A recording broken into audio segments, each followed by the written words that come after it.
today we're going to go through the Word 4 practice review assignment together.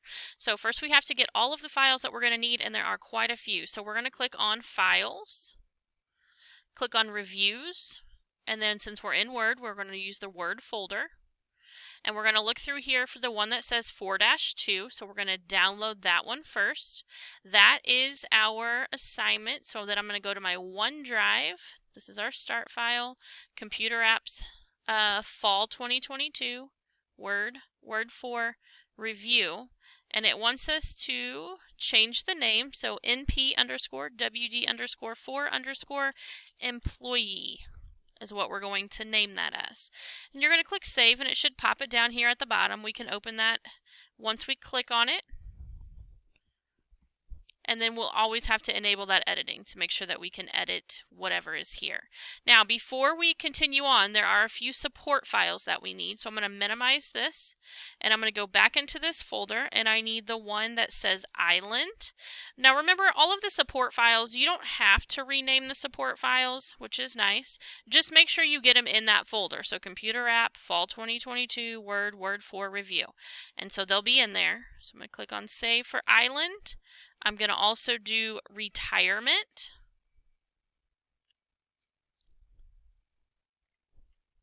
schedule,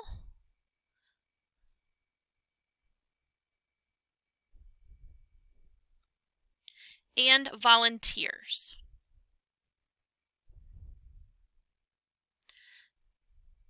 Okay, so if we were looking in our folder to get there, if we went into Computer Apps Fall 2022, Word 4 Review, you should have 5 documents in there. You should have your start file, which is the employees one, and then your picture with Island, your picture with retirement, and then 2 additional Word files. So we're going to use all of those with the activity today. So let's go ahead and make sure we have the activity open. So this is going to end up being a newsletter from the library that we are going to edit into 2 separate pages and just make it look more visually appealing. The first thing that we're going to do is add continuous section breaks.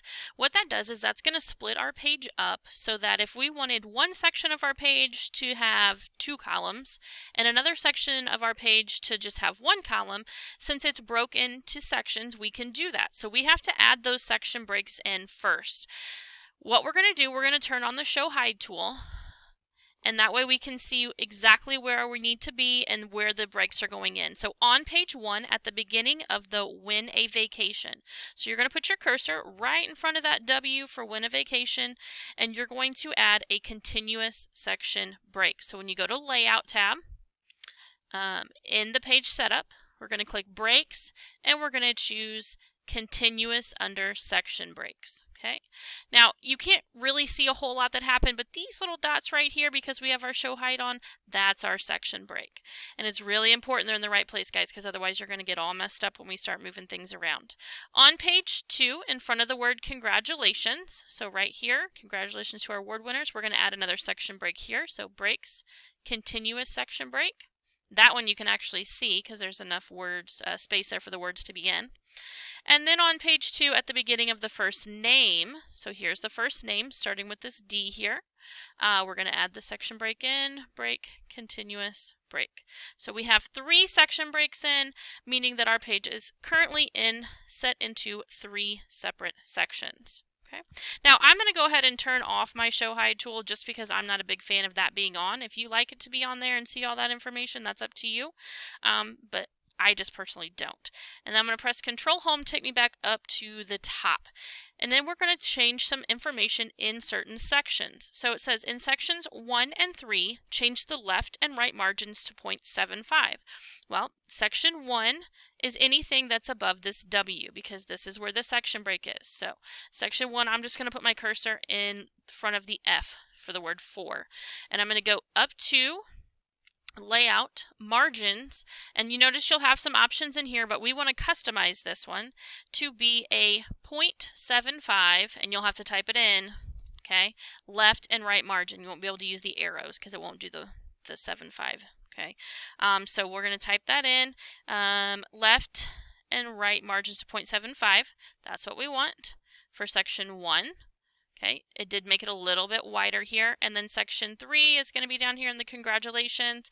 Now when we go up, you can see the last custom. So it's right here. So I could click on that and it's going to do the same thing. Or again, if you wanted to make sure, you could go to custom margins and you could check it in there. Then it says for section 2. So section 2 is anything past the W. Okay, so this is all going to be section 2. With section 2, we're going to add a left margin. So go to custom margins again, margins, custom margins, of 2.5. Okay, that's because we're going to add some information on this left side over here. All right, so now you can see that only section 2 moved to 2.5.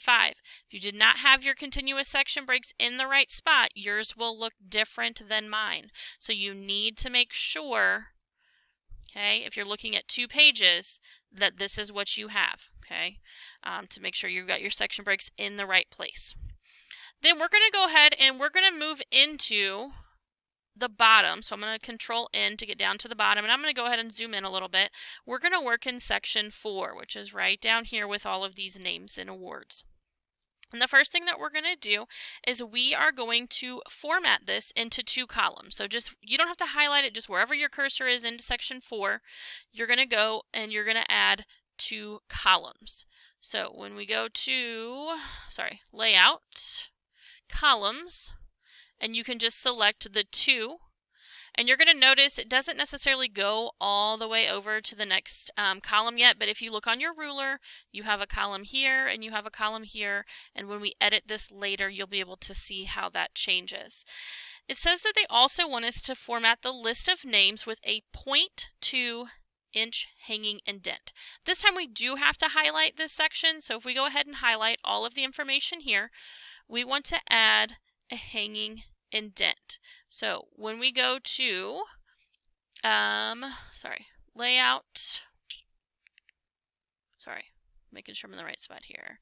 If I click on the paragraph launcher in the home tab, okay, so I'm on the home tab, paragraph launcher, I can go in here and I want to make sure left indent shows 0, right indent shows 0, and then a hanging of 0.2. You can change that right there. Click OK, and you should see some of those second lines, the ones that are on more than one line, they will move over, okay? And so you can make sure that you have that hanging indent on there. All right, then it says to search for the Sun Power Scooter. So in navigation, we have it open over here. If you don't have it open, you can press Control F and it will open it for you. Sun Power Scooter. Okay, Sun Power Scooter. And here it is. It's in the newsletter right here in the middle. We only had one result. And it wants us to add a symbol right in here for us, okay? Now, a couple different ways you can add a symbol. You could either go to Insert and Symbols, and a lot of the frequently used ones are here. You could click on More Symbols, and you have all kinds of symbols to search in here. Or if you know the shortcut, you can just type it in as well. So we are going to do a symbol that has a parenthesis, lowercase r, parenthesis, and you'll see, if I zoomed in a little bit farther, there it is, okay? So that's the symbol that we are adding in right after Sun Power Scooter. Now we're going to zoom back out. We're going to go back up to page 1. Okay, we're on there towards the top. And it says click anywhere in a Win a Vacation heading. So we're going to click into the heading and insert a perforated text box using the Ion sidebar option 1. So when we go to insert and we go over to text boxes, you could, draw your own text box, but there are also text boxes that are here. So we're looking for Ion sidebar 1. It's going to have like a blue title with some text in it. And we're going to click on that, and it's going to put it out to the left of our document, kind of in that space where we changed the margin. And we're going to change the text wrapping to in front of text. So once we have this open, you're going to see Drawing Tools Format is showing. Okay, and you're going to want to click on Wrap Text, and we're going to choose, and for some reason it's not, maybe I got to click on the outside of my box here. Let me click on the outside of my box. Wrap Text, there it goes. And we're going to choose in front of text because we don't want the title to be moved over, and we're going to move this box to a different location. We're also going to change the height and the width of the box. So over on the far right side, we want the height to be 4.3 and the width to be 1.5. So I'm just typing those in, pressing enter. And then it says to drag it into the position in the white space to the left of the margin. So we're going to move it down a little bit. Here's the white space to the left of the margin. It's connected here. It's going to go next to my win. Okay, you can see that there are layouts that are there for you. So that works out well. And then it's also going to say, let's see here, the left border of the text box should align with the left edge of the shaded paragraph. So here's the shaded paragraph. And again, if you have it clicked on, you're going to see those guidelines, that green line. And we want it to be fixed on the page. So in order to do that, we're going to click this little layout options box. And we want to make sure that's fixed position on the page has a little black dot right there. We need to make sure that that's happening. All right. And so now we're going to change the text that's in here. So for the title, we're going to put in summer schedule. Okay.